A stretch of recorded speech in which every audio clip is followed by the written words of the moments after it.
Welcome to part 2 of the TechSage webinar focused on Disability 101 for researchers, taking a closer look at communication. Part 2 will focus on exploring attitudinal barriers and defining people first and value-laden language. There are some common ways that folks with disabilities are viewed and treated, and unfortunately we still see these today.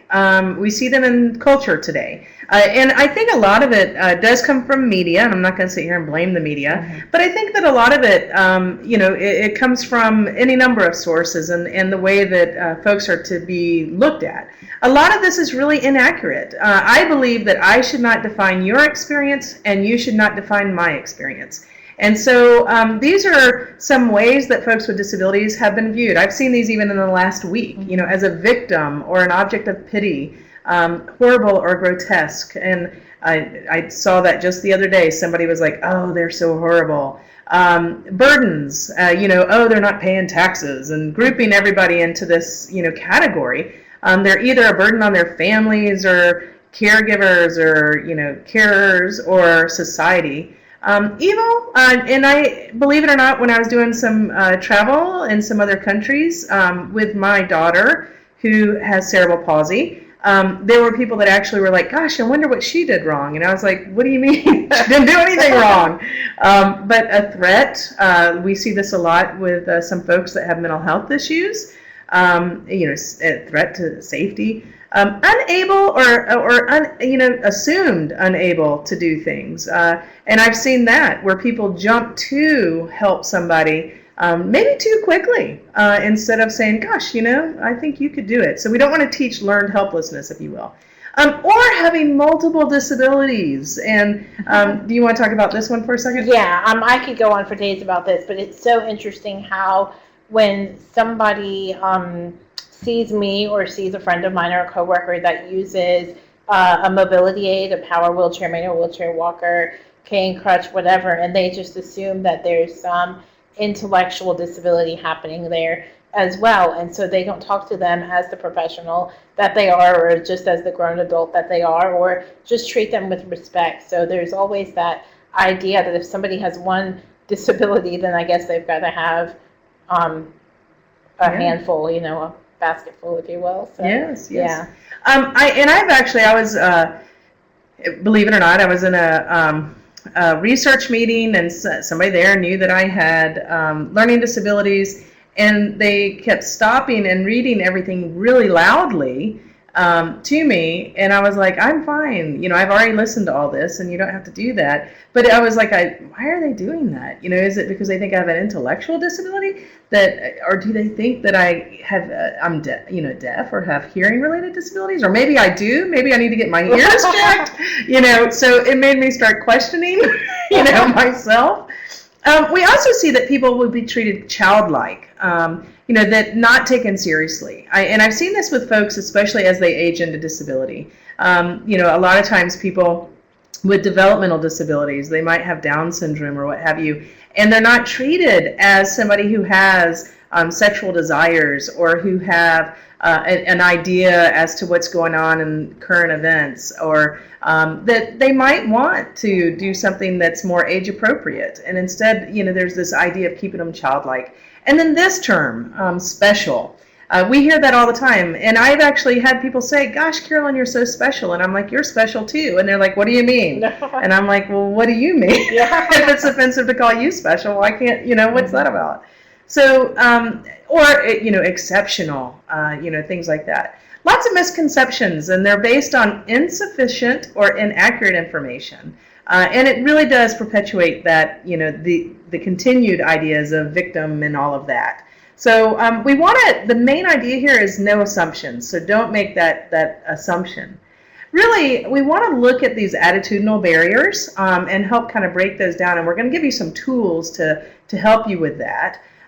We find that, we face barriers every day. Mm-hmm. People with disabilities face barriers every day. I asked Liz to represent our organization at an event, and sure enough, we found out that the stage is not accessible, which is ridiculous. And but she's the spokesperson that I wanted to do the talk for us, and that's ridiculous. So all of a sudden, that becomes the issue instead of the importance of the content of what we're trying to express. So what we find is that that's got to change, and we've got to come up with ways to do that. There are also systematic barriers that are in employment and civic programs, and we often find that it's attitudes. It's not necessarily that physical barrier. The physical barrier may represent an attitudinal barrier. For example, we were doing some work in faith communities, and I got into a hot debate with a minister who did not feel like that the pulpit needed to be wheelchair accessible, because they're like, well, those people don't ever come up here and preach. And I'm like, first of all, those people. Second of all, you know, who knows, you may end up in a wheelchair. And he's like, don't say that. And I was like, well, I'm telling you. And then sure enough, no joke, 3 weeks later, the person who was the choir director ended up having to use a wheelchair, and now it's accessible. So there you go. You know, whether it's born from ignorance, fear, misunderstanding, you know, it could be hate.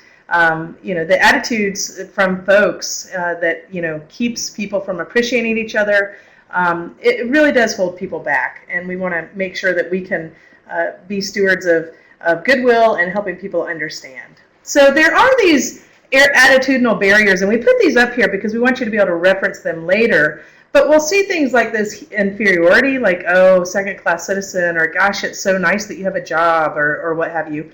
Pity. I was working with a student the other day who is doing some research and was talking about that they don't feel comfortable around people with disabilities because they feel sorry for them. And I'm like, you've got to get over that real quick, because that's not going to get you very far. And your research is going to probably be slanted, you know, if that's your attitude. And it was good to have that healthy dialogue about that, and we got to, you know, kind of where the root of where that was coming from. Hero worship is the other thing that we see, where people are like, oh my gosh, you're awesome, you're the best because you read that form. And I'm like, I am great, you read the form too, you're a hero also. You know, but this idea of you're so brave, and I know you've heard some of that too, you're so brave for being dressed and wheeling around the office, right? So, you know, but that you know, flip side of hero worship. A lot of times it is that ignorance or the assumptions that are made. A lot of people, for example, are surprised when people with quadriplegia can drive or have kids, and they're like, are these really your children? Yes, they're really my children. How did that really happen? Or when people that are blind can tell the time, believe it or not, or that they're interested in going to the movies. People that are deaf that, you know, can play sports and really enjoy music. You know, I have a friend of mine who's deaf that loves to go to concerts, and it's more the energy of the people.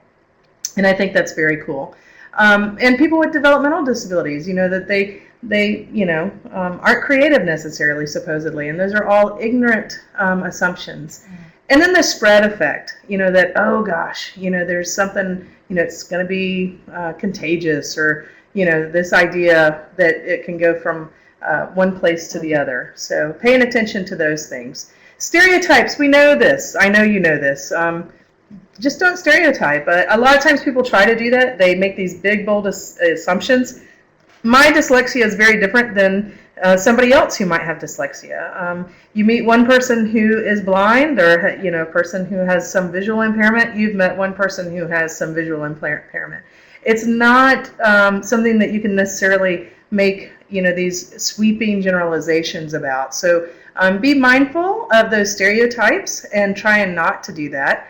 And then sometimes we see this. We're very excited that the ADA is going to be celebrating our 25th anniversary in 2015.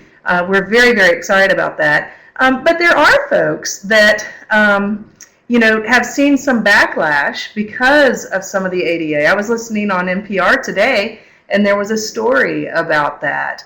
And so just being mindful of, you know, the backlash effect too. There are, you know, there are folks that, you know, assume with the, you know, oh, so-and-so's in denial, you know, because a lot of disabilities are hidden, and we know that.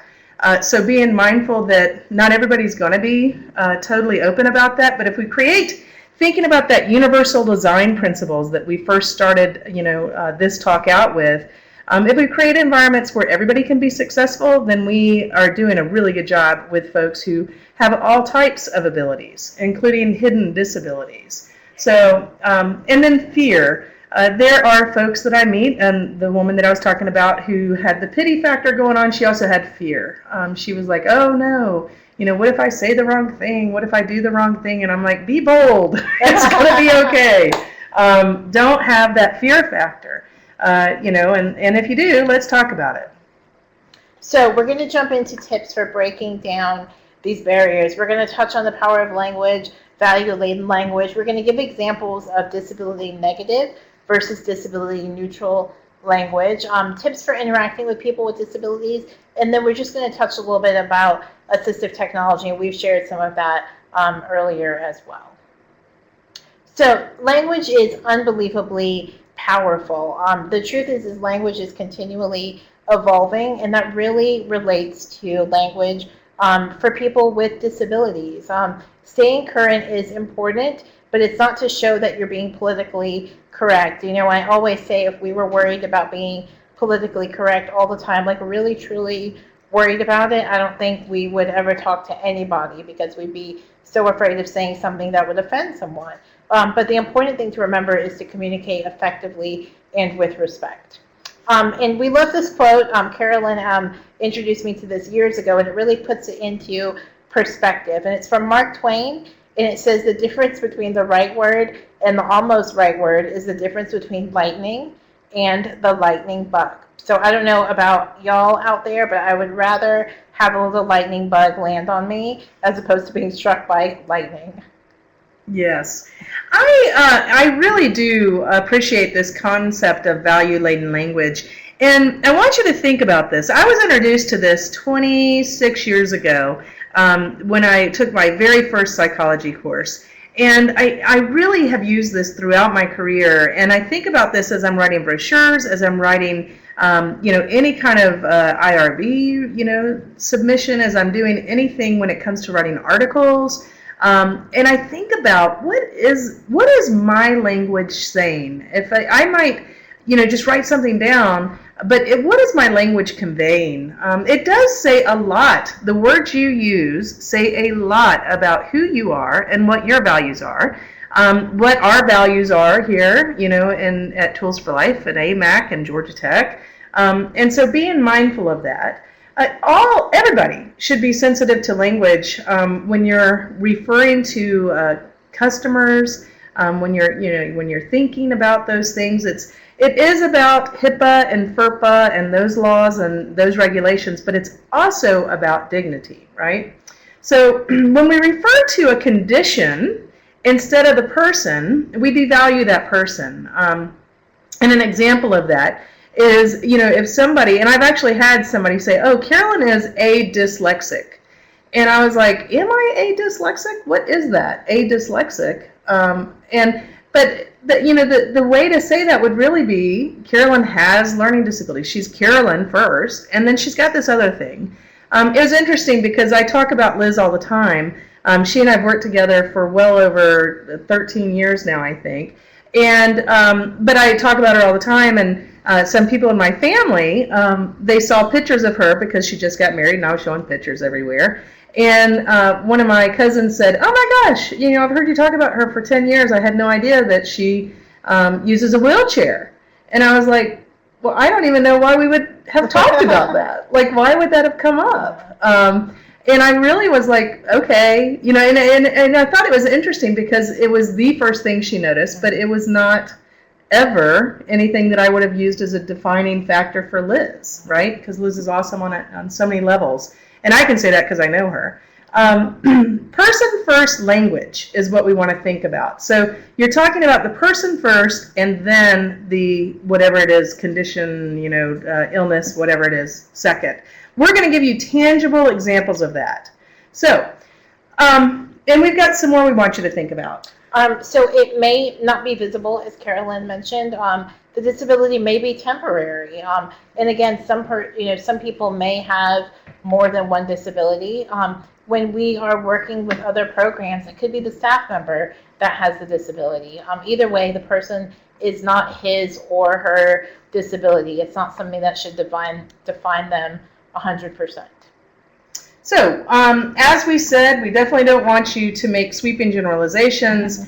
I remember my mom used to say, what you say about somebody else says more about you than it does about that person, which is very true. And I think a lot of times it's inadvertent whenever we do that, whenever we write something that's not quite right or respectful. And so that's what we want to do is convey.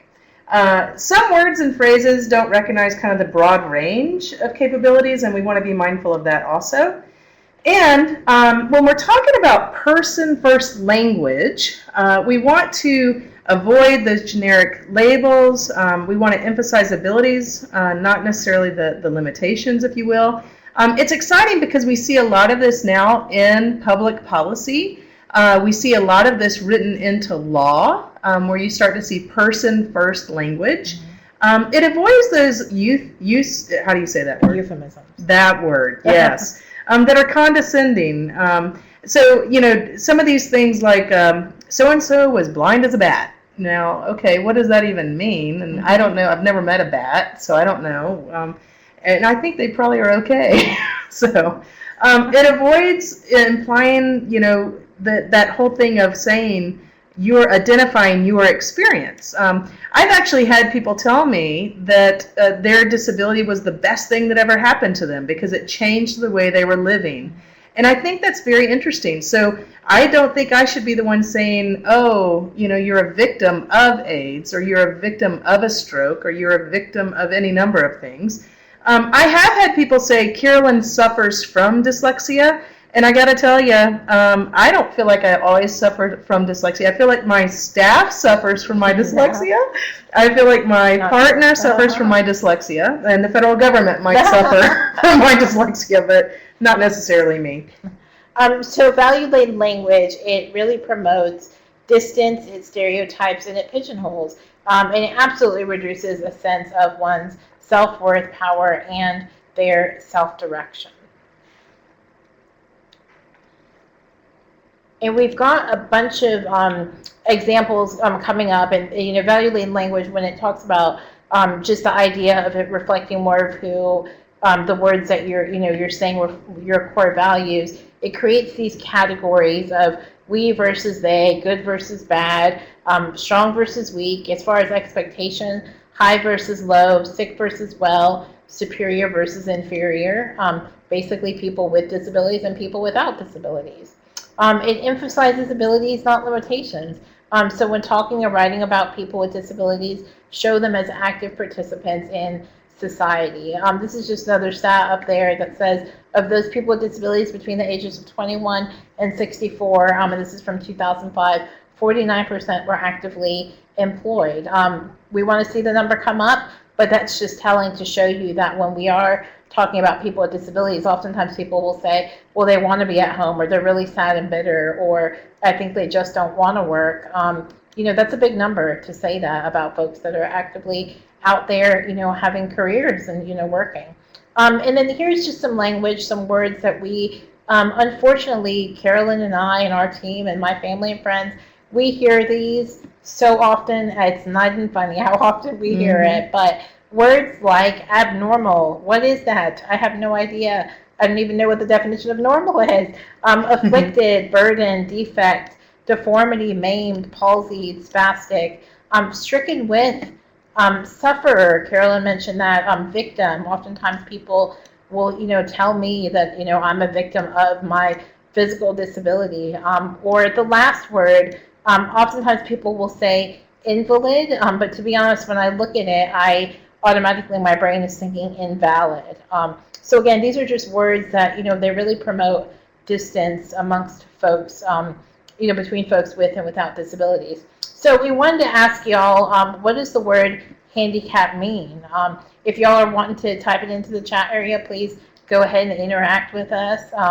But, thinking about just the origin of that word handicap, what does it mean? And how many of you out there, just know the origin of it? We know it's a common term. We see it often on parking signs, bathroom doors, welcome, signs for entrances into, different facilities.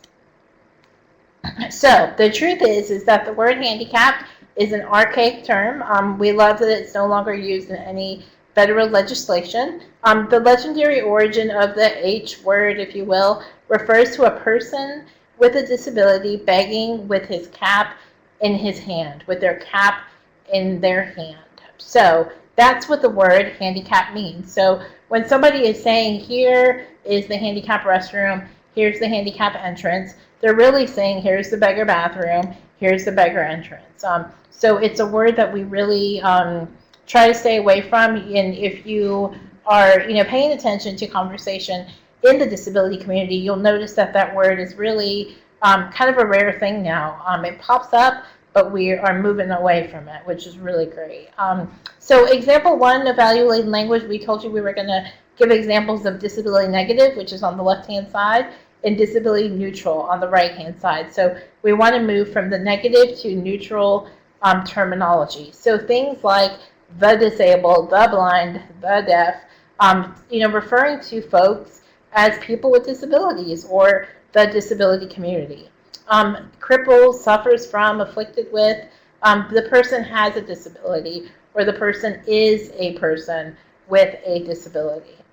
Impairment, impaired, again, has a disability, or even normal person, healthy, wheelchair-bound, non-disabled, person without a disability, person who uses a wheelchair. People always tell me all the time that they're so sorry that I'm wheelchair-bound all the time, or I'm confined to my wheelchair, which kind of makes me laugh a little bit because I get out of my chair and I lay in bed and I sit on the couch and do all sorts of things. I love to go swimming and get out of my chair. It feels good, so I don't feel bound to it. It's a great piece of technology that helps me get around, but it's not a curse. It's not a horrible B-rated horror movie or something like that. So, and what's interesting also about that whole concept of wheelchair-bound, is that my son actually tells folks that Liz is the fastest person he knows, which is true. Yes, it is very true. It is. Yes, you're very fast. So again, disabled parking, moving towards accessible parking, accessible entrance. Again, we talked about the words impaired, impairment, just saying folks who are deaf or folks who are hard of hearing or folks who are deaf-blind. Low vision is more appropriate than visually impaired or visual impairment. Dumb and mute, believe it or not, I hear this one still, and it's. I think this is one that surprises me when I hear it every time, because I'm like, are you really still saying these words? But again, it's person who has a speech or communication disability, or even person with cerebral palsy. Down here at the bottom, we've got CP, victim, spastic, epileptic, fit attack. Again, person that, has seizures or somebody that has epilepsy. Again, if you must refer to folks, in a way of having to refer to their disability. People with mental health issues, that is definitely, and I'm sorry, I think I've got this one backwards. So we're paying attention here on this one to the first one, and then negative is on the right-hand side. Sorry. We will definitely change that. Yes, we will change it before we post it online. But we want to stick with, again, people first language. So people with mental health issues, we don't want to say things like, crazy, lunatic, insane, nuts. The truth is that, within the disability community, people with mental health, issues are the largest minority, and we are working really hard to outreach to those folks, to provide more supports there. But there has been that gap in service to those individuals. I mean, we never know who you're talking to on the other end of the phone, who's sitting next to you at a restaurant, so being mindful of things like that. Developmentally disabled, developmentally delayed, that's definitely more appropriate than saying retard or imbecile or Downs person or mongoloid, or slow learner, things like that. Has a learning disability, person with a specific learning disability. Those are all appropriate terms. And then again, at the bottom, person of small stature, short stature, or little person would replace dwarf or midget. And we'll switch this again when we post it online. So now we're back to the way it's supposed to be, negative on the left, moving towards neutral on the right. So paraplegic, quadriplegic, it's a common terminology. People say para or quad or something like that. But again, man with paraplegia, woman who's paralyzed, person with a spinal cord injury, birth defect, congenital disability, person with a disability from birth, polio, suffered from polio, person who had polio, homebound. Oftentimes people get identified as that, and that doesn't necessarily mean they're stuck at home. It may be that they have some difficulty with transportation, or maybe they work from home a few hours, throughout the week. But again, just person who stays at home, or hard for the person to get out. So again, we're looking at person first language when we're thinking about all these examples. Just wanted to clarify here too. One of the folks that I was working with who does research was asking me, they're like, oh, so I shouldn't use the term quadriplegic. And I'm like, no, you can use the term quadriplegic. Absolutely. If you're doing research on quadriplegia, yeah, you would use that term. But when you refer to individuals, you wouldn't say, oh, and here's a quadriplegic that I interviewed, and I interviewed 5 quads or anything like that. It would be, the people with quadriplegic that I interviewed, or the person with quadriplegic, quadriplegia. So thinking about it from that perspective, and just use them appropriately. We know that this is the simple thing, that person first language puts the person before the disability. So person and then the disability. Carolyn with whatever, Liz with whatever, person with whatever, and just think about that. It describes, you want to make sure that, you're not using that to describe the person's, disability first and then them. So paying attention to that. It describes who a person is, not what a person has. And that's a very important thing. I wanted to let you know that really a change in language can change everything. And I've seen this manifest time and time again, that our actions are, undeniably linked to our language. Our language, it's that value. The language tells kind of how we believe something, and then our actions are related to that, and then our actions affect that culture, environment, what we do, and then it becomes this cycle. And it's very important to, be mindful of that cycle and help break it.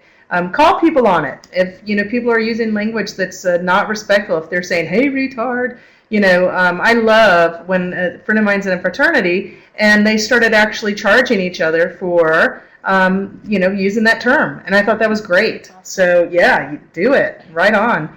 And that whole thing about the actions, I want you to think about, would you hire somebody, or would you date somebody, or would you want your professor to be somebody that everybody's like, oh, they're a retard, or, gosh, they're deaf and dumb, and, all of those things really do make a difference.